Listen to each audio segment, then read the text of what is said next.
Pourquoi je suis là aujourd'hui? Tout simplement parce que c'est Anne Mousse qui possédait le terrain de cimetière.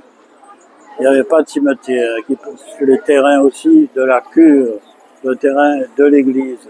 Et c'est elle qui a donné au diocèse le terrain pour qu'on puisse construire le cimetière, l'église et la cure. Et elle avait mis ça dans son testament. Mais il a fallu attendre sa mort pour que le testament soit exécutable. Et après, alors, on a mis en route le processus.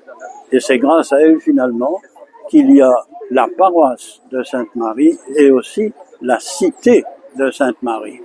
Parce que Sainte-Marie n'existait pas. Donc, cette femme est une catholique, pratiquante, et c'est une grande dame, une figure, je dirais, une femme courage. Et le projet de mettre sa vie en valeur, sa figure,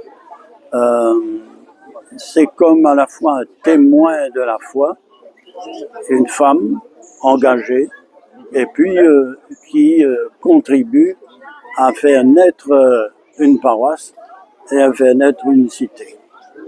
C'est dans ce sens-là que depuis pratiquement maintenant une vingtaine d'années, l'idée était dans l'air de la mettre en valeur.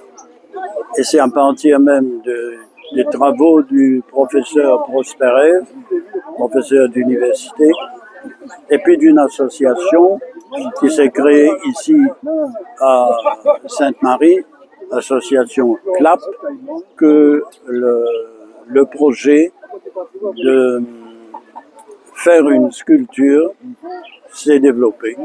Et c'est le sculpteur qui est à la plaine de Palmis qui a conçu le projet de statuaire, si on peut dire. Hein.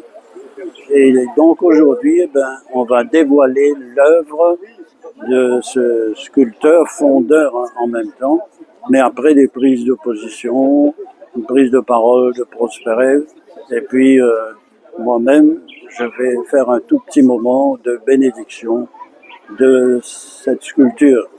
Ce qui veut dire que lorsqu'on va passer là dans le rond-point, on va voir la sculpture. Et c'est comme un signe levé qui nous aide à ne pas perdre la mémoire et à continuer cet engagement aussi bien dans l'Église que dans la société. Voilà.